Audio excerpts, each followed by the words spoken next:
What's up? What's up? What's up? Okay, so just spent probably 30 minutes under the impression that I was doing a video for you guys. And then unfortunately, it was capped at about 6. Not sure why that was. I will try to pay more attention to this as it records. Yeah, not sure why that did that. So I am going to regurgitate all of the exact same information that I was just breaking down, hopefully a little bit faster. So take 2, here we go. First and foremost, let's start with some AMC news. AMC has Disney movie news. I believe I just read something saying that Disney will now exclusively stream its movies in theaters only at first before streaming on their Disney Plus series or service. Yeah, that is exciting. Yeah, I'm all over the place because of the fact that this didn't work in the last video, which is kind of upsetting. But adding a little bit more to my breakdowns, I'm actually giving some chart analysis on these with the Ortex data to try to give you guys a little bit more on what I'm looking at. I'm Mike. This is Mongo. I am a rookie trader. I pitch myself as a rookie trader. I always mention that I have lost more than I've gained. As of right now, I'm clawing my way back.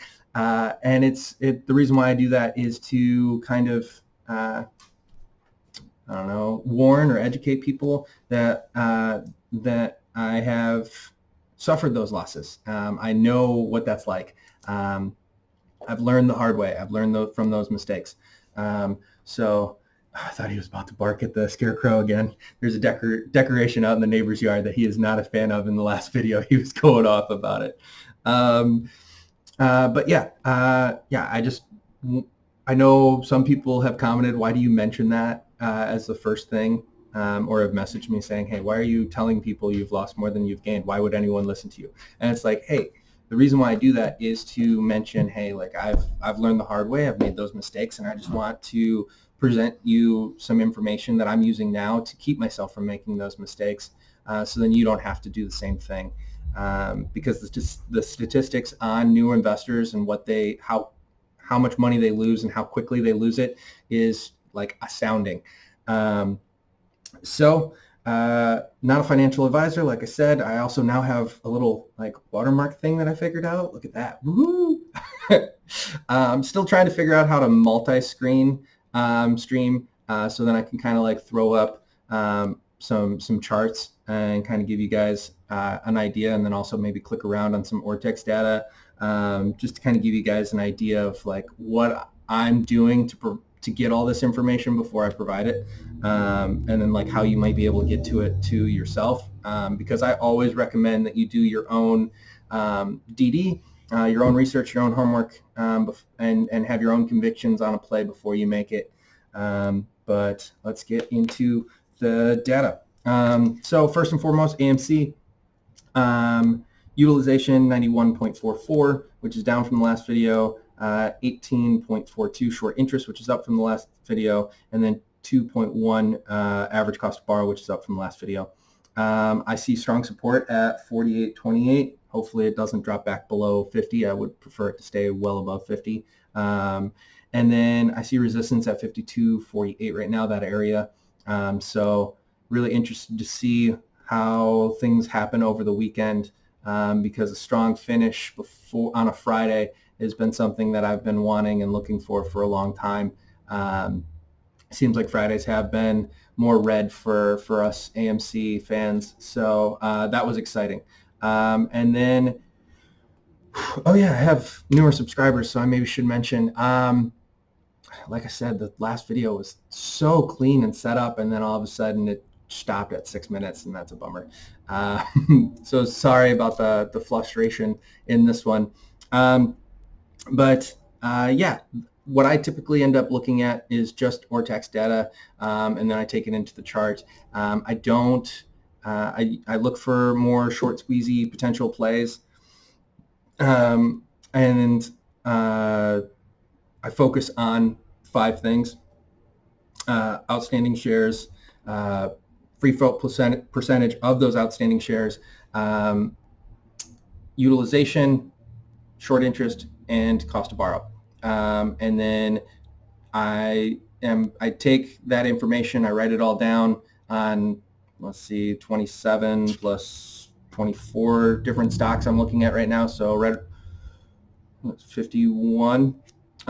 So I'm tracking 51 stocks now. I started out tracking significantly less, but I go through a lot of other YouTubers, other comments, other live streams and stuff like that, and then I take those and I look into those. If they're anything worth mentioning, I mention them. If they're anything worth tracking, I start tracking them. And if they are just chase plays or bot spam plays, I just ignore them. So that is kind of what I do, what I look for, just to kind of give some of the new subscribers, new watchers an idea of what I do. Hey, we're past that 6 minute and we're still recording. Yeah.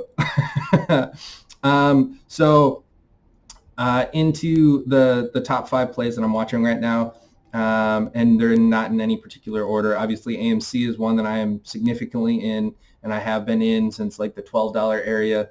ATER is one that's getting a lot of hype. Also, forgot to mention, threshold list is a huge piece of what I look at as well. If someone's on the threshold list and has significant FTD issues, that just makes it even juicier for me to potentially get in on a play, just because then there's more eyes on that to fix themselves. I treat the threshold list as like the naughty list. So it's the stock that market makers are not doing great things, even though they're probably trying to spin it where they're just, there's a technical glitch. That's the reason why all these FTDs happen. But yeah. Oh, also, should have a better outline for this one. Should have just live streamed the first one. That's really what should have happened. But shout out to Matt Core's backup channel. I would highly recommend all of you guys to go to that backup channel and watch the SPRT video, squeeze video that he made. It was about 2 weeks ago. And it was when kind of all of the crazy hype around it was. The cool thing about that one is the data on that video and the data that I'm going to give you now is better set up. So what happened before looks like it is very likely to happen again if people get back involved in this one. And if that happens, it has even higher ceiling than it did before. So yeah, SPRT. Utilization 96.71, which is up from my last video, 89% short interest, which is up from my last video, and 332.4 average cost to borrow, which is up from my last video. And for those newer watchers, anytime average cost to borrow is more than 200%, I am starting to salivate. I'm starting to drool at that stock. Anytime it passes over 300, I am just itching to get in on that one. Just because that cost to borrow just makes it so much more likely that if a play is not looking good in their favor, in the shorter's favor, if the stock's not going down, it seems all the more likely that they don't want to hold on to that. Because in our case, when we buy a stock, we're not paying anything to hold on to the idea of that going up. But when they're shorters and they're borrowing those stocks and they're shorting them into the market, that cost to borrow, that huge average cost to borrow, that's what they're paying to continue to hold that play. And so anytime it goes up over 300%, I am really interested in getting in or pouring more into that play. So with that one, SPRT, it is also utilization and short interest is up from my 9-1 video. And it's still on the threshold list from then. So it's just, like I said, all of it's looking better than it was before. Right now it's on a downward wedge with a $21 area as support and then 25 to 27 as like a resistance once it does start to break out of that wedge. And then the other big bonus on this one is it is on the SSR list. So anytime a stock drops 10% rapidly, or I don't even know if it's rapidly, I think if it's just 10% down from its open or from its previous close, I should look into that a little bit more. Google SSR, stock SSR. But yeah, anytime it has a 10% drop, it gets on that list. When it's on that list, that SSR prevents people from, or at least is supposed to prevent people from dogpiling in on shorting or like taking advantage of the downward movement of a stock. So with that, it's going to be even harder to short that. It is super hard because it's on the threshold list to borrow and short that. It's on the SSR, which makes it even harder. So it's just like right now, it just seems like all of their potential on trying to keep this down is even more and more difficult. So once, if people start to pour into this one, it looks like it is just going to go for a ride. So yeah, SPRT is the one that I am really keen on, and I just kind of keep talking about that one because it is just, the setup on it is just beautiful. BBIG is another really solid play, or at least in my opinion. BBIG utilization 99.87, short interest 27.02, and average cost to borrow 313.65. Right now it looks like it's on an upward wedge. Could pull back to that 960 mark, but I see a breakout at around 1250. Utilization and average cost to borrow are up from my 9.1 video. Let's see, ATER, utilization 95.18, which is down a bit from my last video, 66.26, which is down from the last video on the short interest, and then 227.33 average cost to borrow, which is up from the last video. All are up from the 9.1 video, so that's something. And also, since the 9.1 video, it has been added to the threshold list and has been on the threshold list. Right now, that one seems hot. I could see a pullback to that 960 area, and then a breakout at that 13 level. With that ATER, shout out Jacqueline if you found the video and you're subscribed. I was commenting in a live stream before on Friday, and the ATER was running. It hit that $13 area. Jacqueline commented, "Hey, is it too late to chase this play?"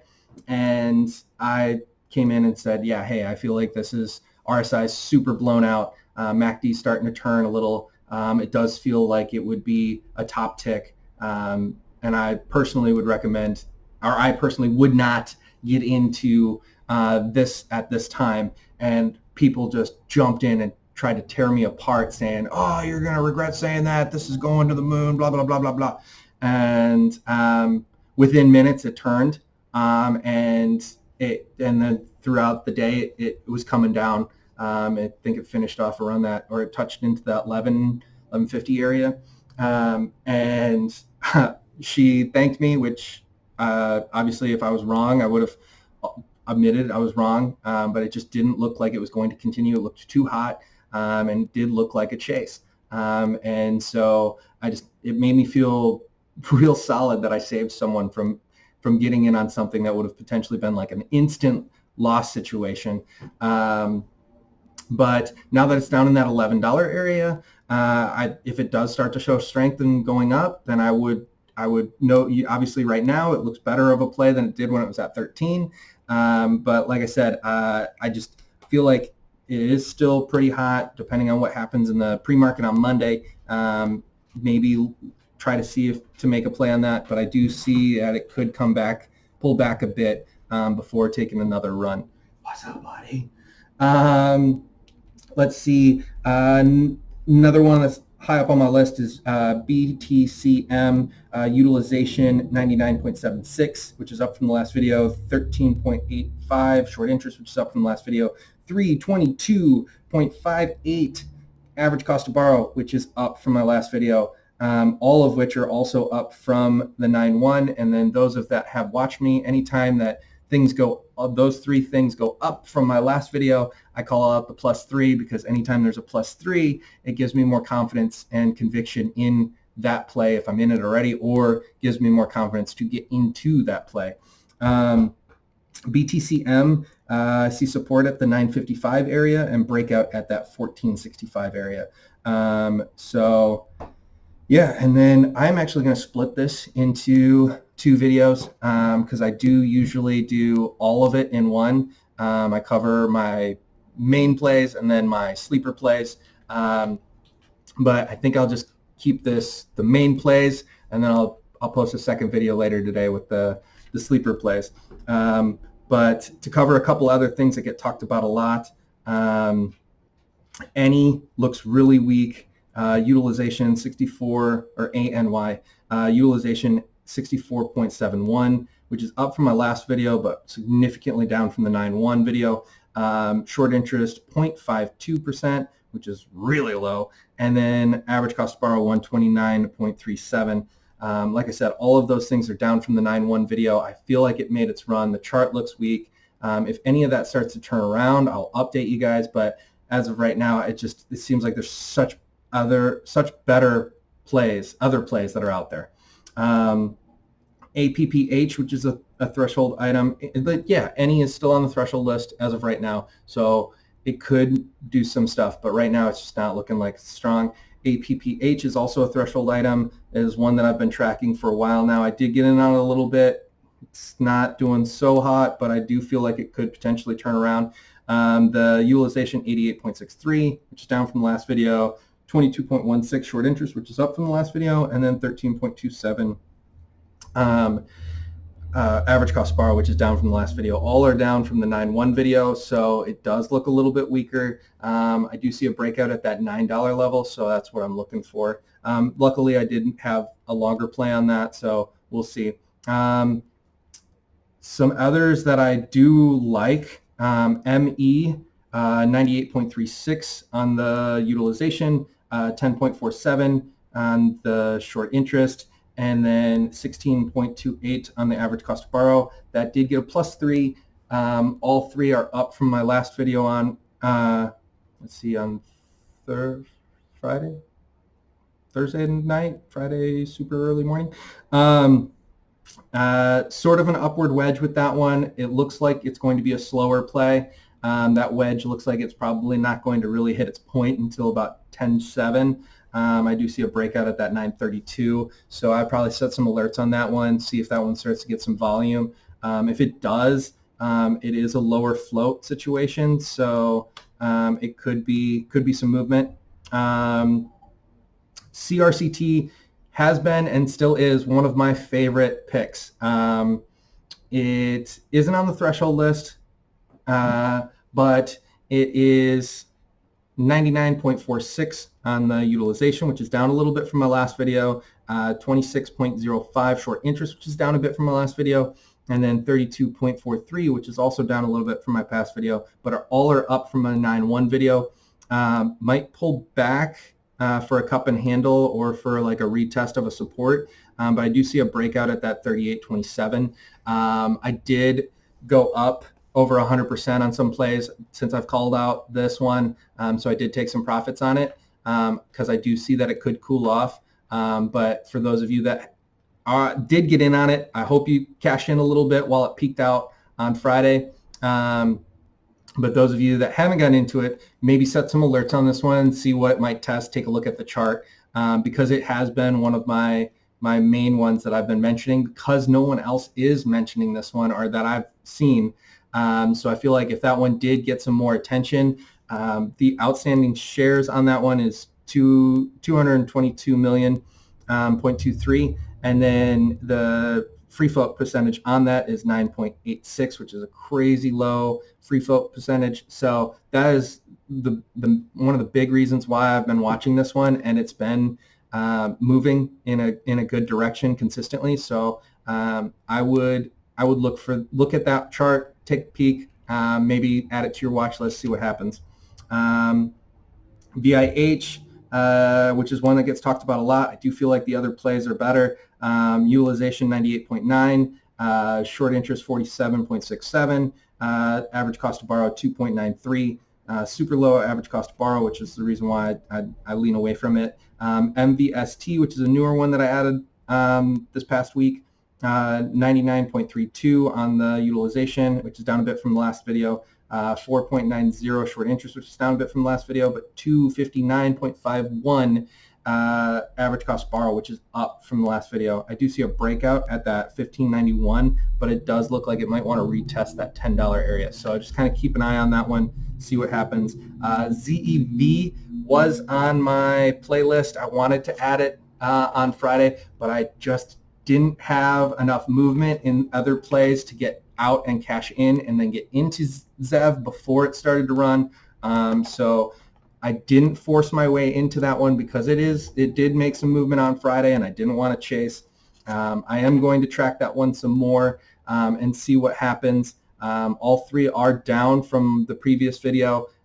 So if that cools off and then these numbers start to go up again, I might try to look at potentially jumping back into that one. But again, I don't want to chase. I never recommend chasing just because there's always other plays. So that covers the 27 main ones that I've been looking at. Mongo is passed out and gone, so he's not going to say goodbye. But like every YouTuber out there, we love likes, we love comments, we love subscribers. Please like, comment below, subscribe. Hopefully this video looks like it's still recording, so it didn't cap me off at the 6-minute mark. Not sure why it did that. But the audio I've been working on since other videos, I have empty egg cartons all over the place. Hopefully it's preventing a little bit more of that distortion and that echo. I do think that this quality of the recording of the video aspect of it is better. Comment down below if you agree. And let me know any plays that you're looking at, or if you want me to look into any of them for you. If they should be on my list, by all means, I'll take a peek at them. And thank all of you for watching this long. And yeah, look for the sleeper video probably later today, or I might record it today and then post it tomorrow, just because it's the weekend. And I know that I am going canoeing with the dog and the lady, so that should be fun because it's beautiful out. So from Mongo and I, have a great weekend.